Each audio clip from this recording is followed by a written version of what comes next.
got him. On the evening of September 11th, a family member of Tyler Robinson reached out to a family friend who contacted the Washington County Sheriff's Office with information that Robinson had confessed to them or implied that he had committed the incident.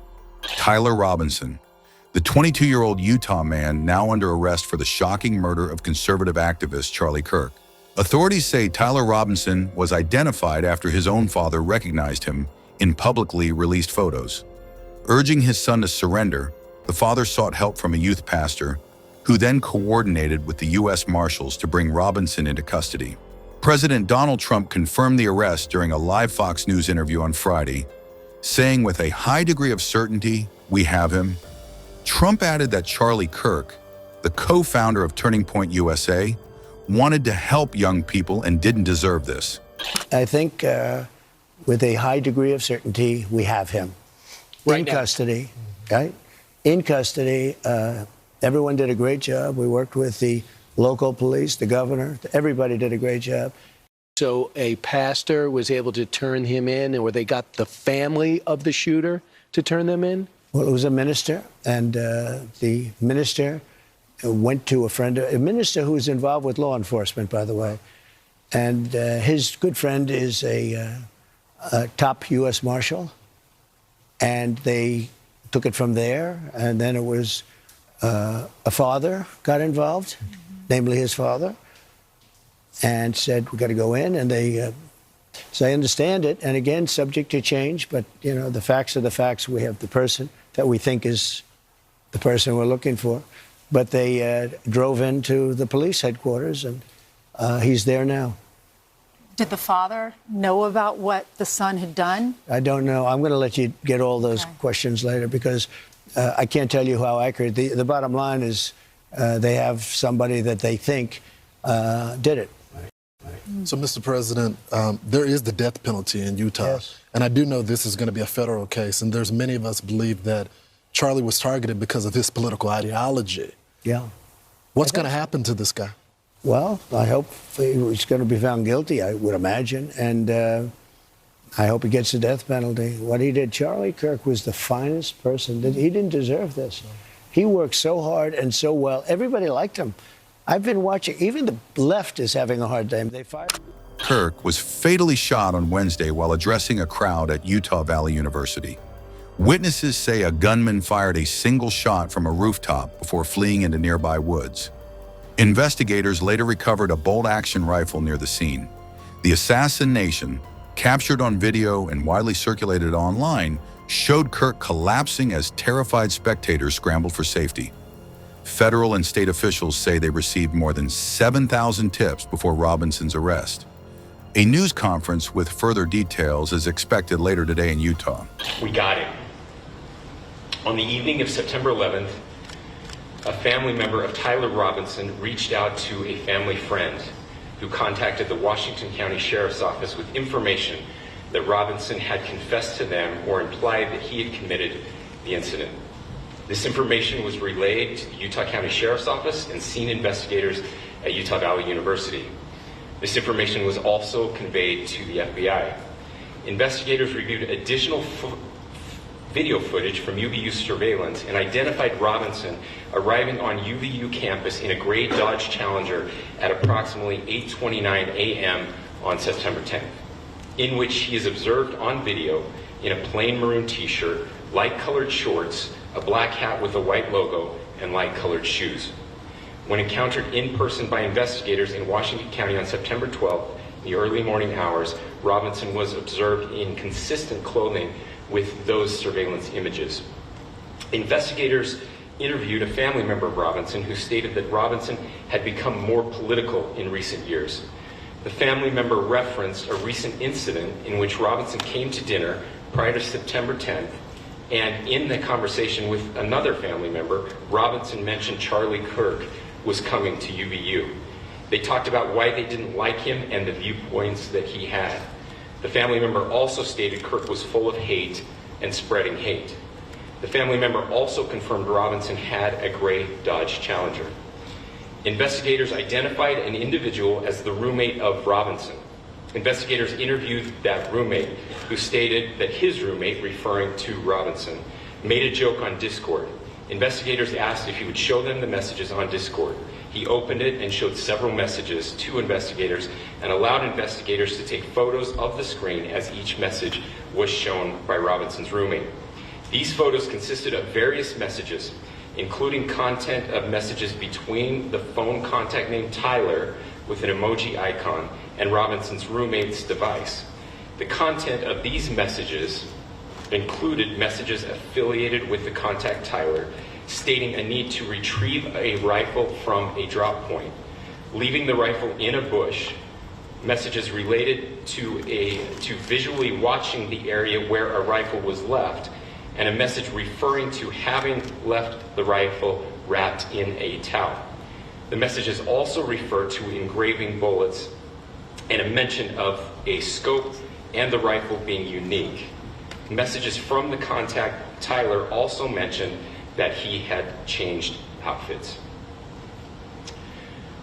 I know there's been speculation as well as to the writing on those casings, those bullet casings, and I believe we have that as well. And I'll share that with you now. So the area north of Campus Drive Road where the suspect crossed over, you saw some of that in the video that we released last night, consists of a grassy area with trees on the edge of the UVU campus. Investigators discovered a bolt-action rifle wrapped in a dark-colored towel. The rifle was determined to be a Mauser Model 98 30-06 caliber bolt-action rifle. The rifle had a scope mounted on top of it. Investigators noted inscriptions that had been engraved on casings found with the rifle. Inscriptions on a fired casing read, "Notices, bulges, capital O-W-O, what's this, question mark." Inscriptions on the 3 unfired casings read, "Hey fascist, exclamation point, catch, exclamation point." Up arrow symbol, right arrow, and symbol, and 3 down arrow symbols. A second unfired casing read, "Oh Bella Chow, Bella Chow, Bella Chow, Chow Chow," and a third unfired casing read, "If you read this, you are gay, LMAO." In 33 hours, we have made historic progress for Charlie. Governor Cox, our partnership has been absolutely incredible these last few days. Our partnership will endure. Your state and local partners, your sheriffs, your DPS community has been unbelievably impressive in the hardest of times. And a case like this cannot be solved, cannot be brought without partnering with your state and local authorities. The FBI has a certain role to play. We will play that role, and we will lead out for the federal government. Governor Cox, we are so grateful for your state partnership that led out on this investigation. A little bit of the timeline. Charlie was shot at 12:23 p.m. on Wednesday. The first FBI agents arrived on scene in 16 minutes with chiefs of police at 12:39 and secured the scene. The FBI immediately launched fixed-wing assets. We utilized these assets to transport personnel, specialty technicians, hostage rescue teams. We also utilized these assets to go back and forth from the East Coast and here in Utah to transport forensic evidence and other evidence that will be analyzed and is being analyzed at our FBI laboratories in Quantico and other laboratories, including the ATF. At my direction, the FBI released the first set of FBI photos of the suspect at 10 a.m. local time on 9/11. Then, shortly thereafter, the FBI reward of $100,000 was released at 10:45 a.m. local. Myself and Deputy Director Bongino arrived on the scene at approximately 5:30 p.m. on 9/11. The governor led a press conference last night at approximately 8 p.m., where at my direction, the FBI released a never-before-seen video of the suspect. We also released new images to the public of the suspect. And just last night, the suspect was taken into custody at 10 p.m. local time. In less than 36 hours, 33 to be precise, thanks to the full weight of the federal government and leading out with the partners here in the state of Utah and Governor Cox, the suspect was apprehended in a historic time period. And I want to highlight what Governor Cox said. This would not have been possible without you, the media, and you, the public. That's why we went so public, so fast, and we're so transparent, and we're committed to that transparency. The crime scene, just a little bit there. It is a large crime scene. State and local authorities, along with federal authorities, processed that crime scene quickly, and I even had the ability to walk through that crime scene and walk through the steps the suspect took to learn more about what was needed and what resources we needed to bear to create a full picture for the FBI and leadership back in Washington. Furthermore, thankfully to state and local partners, forensic evidence has been seized and continues to be garnered. Forensic evidence has already been evaluated at FBI laboratories in Quantico and state and local authorities here. We will continue to process evidence as we see it, as we collect it, and we will continue to deliver to Governor Cox and his team. Last night, we had a total of approximately 7,000 leads. As of this morning, thanks to your great work, we have over 11,000 leads that were called in to the FBI. And we are running out every single lead that we can. Every one of those leads will be run out.